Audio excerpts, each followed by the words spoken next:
Me, 25 female, with my fiance, 25 male, together 5 years, I cheated and I'm not sure how to handle his response. I recognize that what I did was wrong, and I make no attempt to deny or justify it. I feel terrible about it, and I will do all in my power to make it right. So although I realize that calling me names is okay, I'm actually searching for suggestions on what to do next. I went to see my sister at her school quite early in our relationship, 6 weeks to be precise. The second night there, we went to a big party, and I was dancing and drinking, and one man in particular was hitting on me, and as the night progressed I began flirting back. I offer no excuses, I was drinking but not inebriated, and he did not ape or use me. I just made a terrible decision and ended up accompanying him back to his room. I knew it was wrong the instant it began, and I ended up weeping as I laid there. I got up and went as soon as he finished. I still don't know his last name. My sister was so inebriated that she went home with a friend and had no idea I hadn't spent the night at her house since I arrived before she did. I returned home, guilt-ridden, and even though I knew it would cost me, my new lover, at the moment, I was going to tell him and ask him to forgive me. When I visit him the following day, he is already upset. He did not get the job offer he expected, and he is quite down.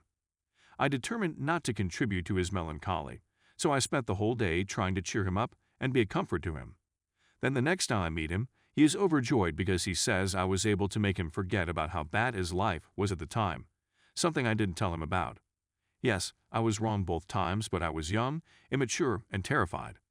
After those 2 occasions, we were getting along so well that I simply told myself that nobody except myself and the other man knew anything had occurred. So why destroy a good thing when I knew I'd never do it again and I'd never see or hear from this other person?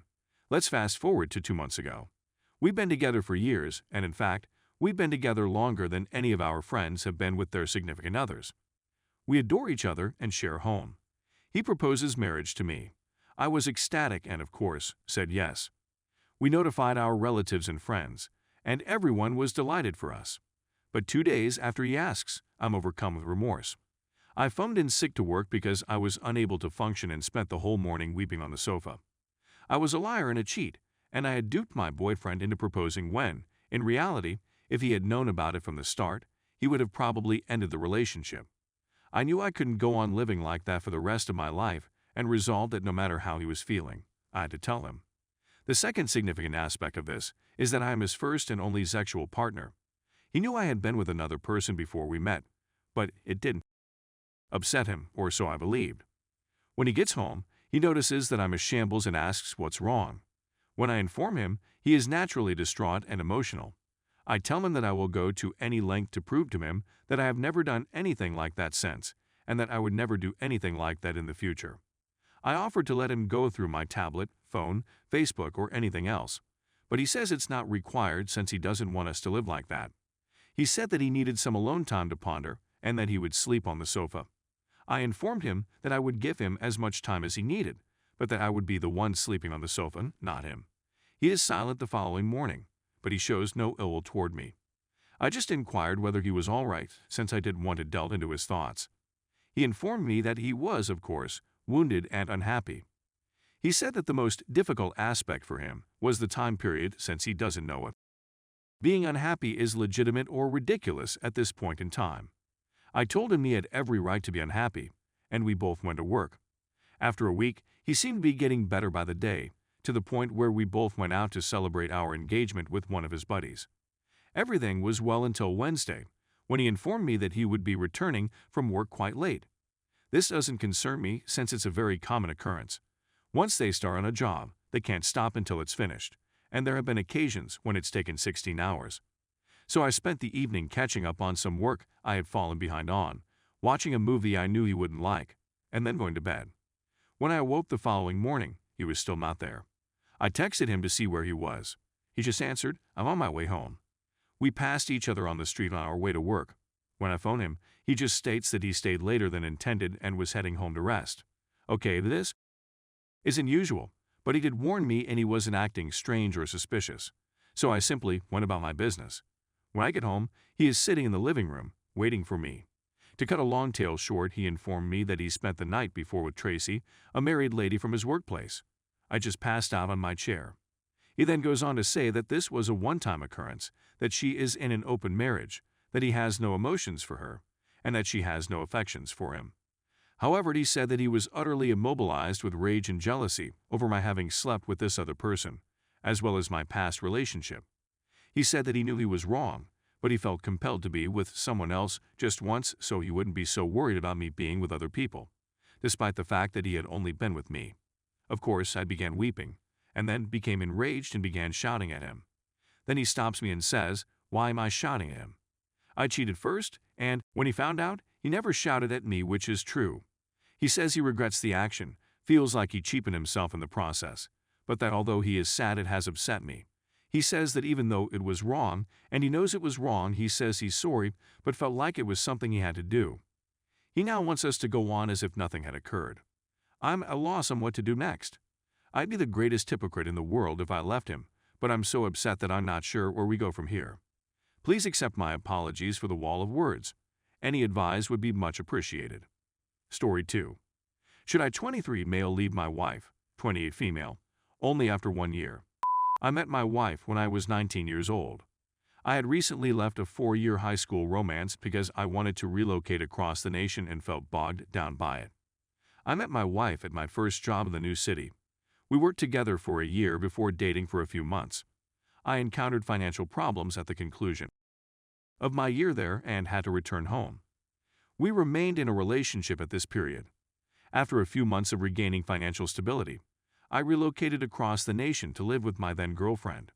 Although living together was enjoyable initially, it soon became apparent that we had fallen out of love. She refused to speak to me or confide in me. We both became sad. I ended up conversing with an old childhood acquaintance of mine. I didn't even attempt to disguise it since I didn't want to be found out. I needed to go out, but I didn't want to be the one to put a stop to it since she had done so much for me. I realized this was a terrible thing to do. She threatened to throw me out when she found out. We reconciled, but I decided to return home for a while. After a time at home, I thought we should call it quits. So we did, but we didn't stop talking. One thing I've realized about myself is that I dislike being alone. I suppose I began dating her because I was lonely and she was the first one to express interest in me. After a few months at home, I determined that the military was the only way to go to my ideal career, pilot, amazing, wonderful. I picked the Air Force, and during basic training, my first phone call made me realize how alone I had become. I phoned my parents, who both expressed their pride in me. The parents have divorced. I had a few minutes left, so I dialed her number. She was happy she had a new job, new friends, and a new apartment. She was even conversing with other men. I felt very alone, and I called her once a week. She sent me letters in which she told me what she had been up to, and she was even chatting to other males. I told her on the phone that I still loved her, and I did at the moment. I went to visit her after training, since I was allowed to go home for Christmas for a week, and we hit it off just like we used to. It seemed like I was speaking to a new lady, as if I had never met her before. I felt like I'd fallen in love all over again. To keep the relationship going, I did the foolish military thing and asked her to marry me. Yup, we were married, and after 8 months of training for my profession and being apart from her, I was stationed in Korea. I haven't spent more than 2 weeks with her since before I went back home, and now it seems that we have returned to this rut.